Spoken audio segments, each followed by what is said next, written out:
Olá, seja muito bem-vindo ao devocional diário do Teologia 24 Horas. Que bom ter a sua companhia.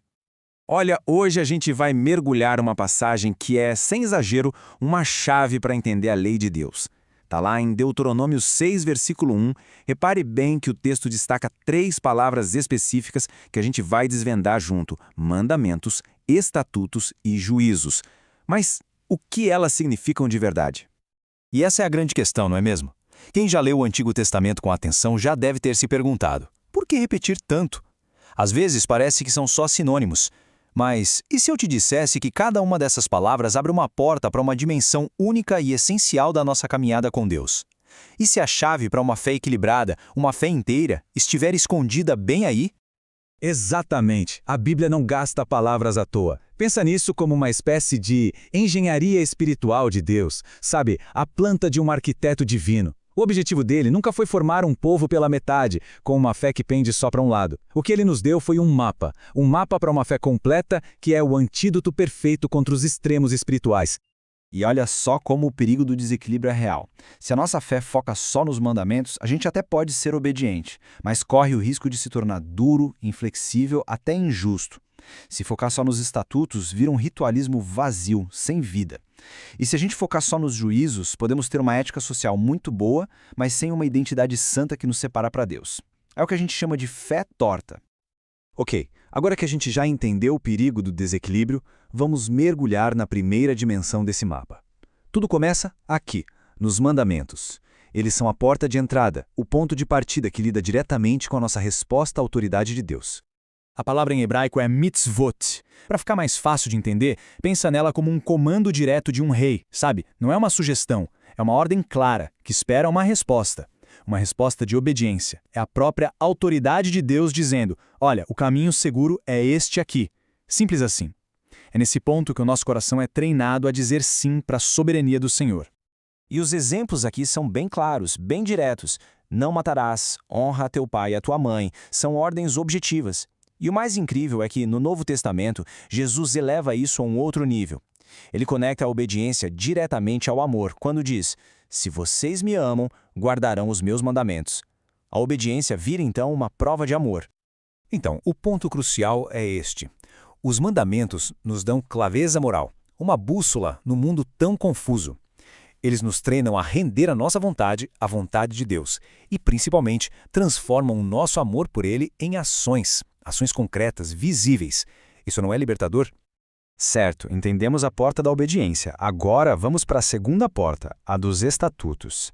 Se os mandamentos tratam do que a gente faz, da nossa obediência, os estatutos tratam de quem a gente é, da nossa identidade. São as marcas que nos lembram a quem pertencemos.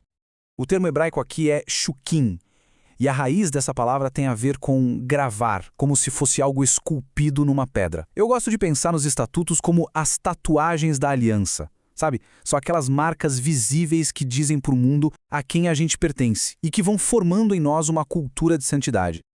Lá no Antigo Testamento, a gente vê isso muito claro no sábado, na Páscoa. Mas olha, isso não ficou no passado.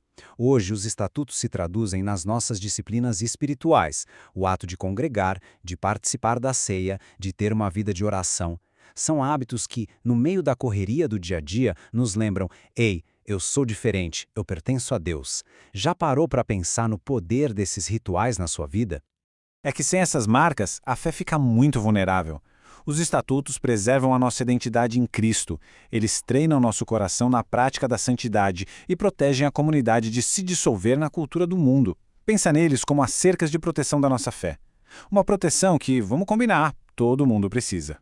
Muito bem, já entendemos a obediência e a identidade. Isso nos leva à terceira e última dimensão, que talvez seja a mais pé no chão de todas: os juízos. É aqui que a espiritualidade desce do céu e pisa no barro do nosso dia a dia. A palavra hebraica aqui é mishpatim, e ela está ligada à ideia de fazer justiça na prática. Pense nos juízos como as decisões de um juiz aplicadas aos casos da vida real. É a nossa fé saindo da igreja e entrando no trabalho, na nossa vizinhança, no jeito que a gente lida com dinheiro, com conflitos. É a fé em ação. E os exemplos são muito poderosos. Falam sobre restituir o que foi roubado, sobre proteger os mais fracos, a viúva, o órfão, o estrangeiro, sobre ser imparcial, não favorecer ninguém pela aparência, ser honesto nos negócios. A fé, aqui, não é só um sentimento, é uma ação justa, íntegra, no mundo real. E isso nos desafia todos os dias, não é verdade? É isso. Os juízos garantem que a nossa fé não seja só uma crença privada, guardada a 7 chaves.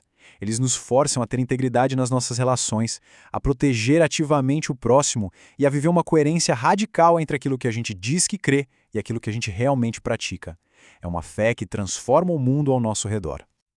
Ok, entendemos as 3 dimensões. Mas a pergunta que não quer calar é: como isso funciona na correria do dia a dia? A beleza dessa tríade, mandamentos, estatutos e juízos, é que ela se torna uma ferramenta prática, um filtro poderoso para a gente usar nas nossas decisões. Quer ver? E o filtro é incrivelmente simples. Antes de tomar uma decisão, antes de responder uma mensagem, de fechar um negócio, passe por estas 3 perguntas. Primeiro, mandamento. Isso aqui viola alguma ordem direta de Deus? Segundo, estatuto. Essa atitude preserva meu testemunho, minha identidade cristã? E terceiro, juízo. Minha ação é justa com a outra pessoa? É como um check-up espiritual rápido. O que acha disso? Pensa só como isso funciona na prática. Chega aquela mensagem provocadora no celular. A primeira vontade é de responder na mesma moeda, né? Mas, espera aí, passa no filtro. Filtro do mandamento. Eu vou pecar com as minhas palavras? Filtro do estatuto. A minha resposta vai manchar meu testemunho como cristão? E o filtro do juízo. Eu estou buscando justiça ou só vingança? O resultado é uma resposta que honra a Deus e não mais um acidente digital. Quem nunca passou por isso? E o ponto alto de tudo isso é o seguinte: nada disso tem a ver com legalismo, com uma lista de regras frias. Tudo, absolutamente tudo converge para Cristo. Ele não veio anular a lei, mas cumpri-la perfeitamente. É só nele e pelo poder do Espírito Santo que a gente é capacitado a viver essa fé inteira, equilibrada, que glorifica a Deus. Uma fé que, no fim das contas, nos liberta. Essa imagem do tripé resume tudo de forma brilhante. Pensa comigo, a obediência aos mandamentos, a santidade que vem dos estatutos e a justiça que praticamos nos juízos são as 3 pernas que dão estabilidade para a nossa fé. Se a gente tira qualquer uma delas, a estrutura toda fica bamba, a fé perde o equilíbrio e se torna aquela fé torta que falamos no início. Então, para a gente terminar, fica um desafio para a sua reflexão pessoal. Olhando para a sua vida hoje, qual dessas 3 áreas precisa de mais atenção?